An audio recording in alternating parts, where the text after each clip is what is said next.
ఒకరోజు పార్వతీశం అనే వ్యక్తి అరణ్య మార్గం ద్వారా వెళ్తున్నాడు.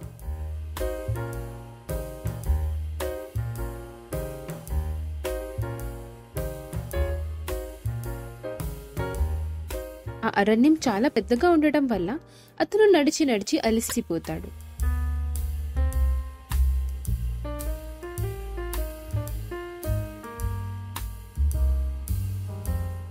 ఈ అరణ్యం చాలా పెద్దగా ఉంది. ఇక నేను చాలా నడవాలి అనుకుంటా, కానీ ఇప్పుడు నాకు నడిచే ఓపిక లేదు. నాకు నీరసంగా ఉంది కనుక ఇక్కడ ఏదైనా ఒక చోట మంచి చెట్టు కింద పడుకొని విశ్రాంతి తీసుకుని వెళ్దాం అనేసి నిర్ణయించుకుంటాడు.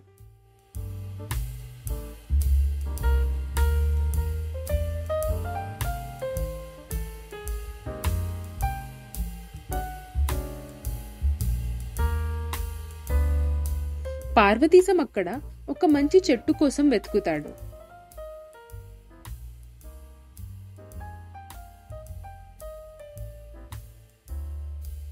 అలా వెతకగా ఒక మర్రి చెట్టు కనిపిస్తుంది. ఆ మర్రి చెట్టు దశ దిశలకు వ్యాపించినట్టు ఎంతో పెద్దగా ఉంటుంది.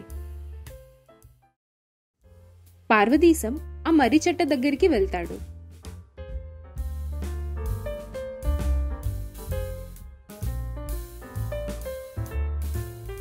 ఆహా, ఈ మర్రి చెట్టు కింద చాలా చాలా చల్లగా ఉంది. కాసేపు ఇక్కడే విశ్రాంతి తీసుకుని వెళ్దాం అనేసి అతను అనుకుంటాడు. పార్వతీశంకి ఆ మర్రి చెట్టు కింద చిన్న చిన్న మర్రికాయలు కనిపిస్తాయి.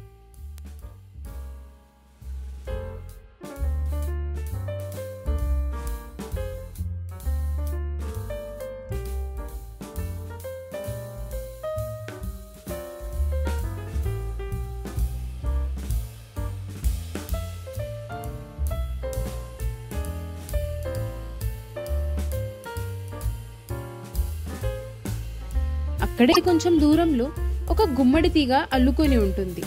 దానికి కాసిన గుమ్మడికాయలు చాలా పెద్దవిగా ఉంటాయి.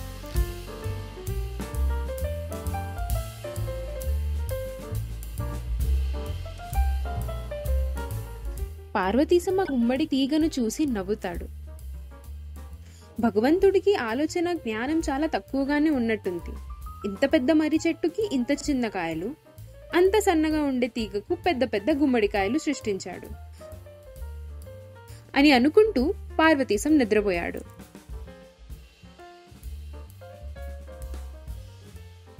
పార్వతీశం అలా చాలాసేపు నిద్రపోయాడు.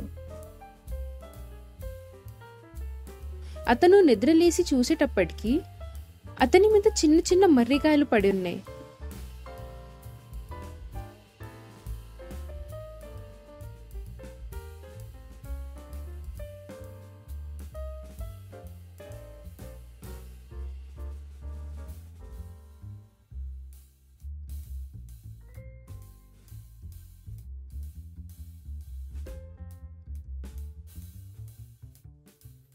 వామ్మో, ఒకవేళ ఆ గుమ్మడికాయలు అంత కాయలు ఈ మర్రి చెట్టుకి కాసి ఉంటే, అవి నా మీద పడి ఉంటే నా తల పగిలిపోయేది.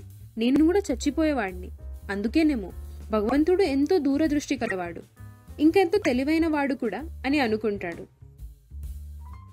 దేనికి ఉండవలసిన శక్తి సామర్థ్యం దానికి ఉంటుంది. అది తప్పు, ఇది ఒప్పు అని మనం నిర్ణయించకూడదు, తప్పుగా భావించకూడదు అని అనుకుంటూ పార్వతీశం అక్కడి నుంచి వెళ్ళిపోయాడు.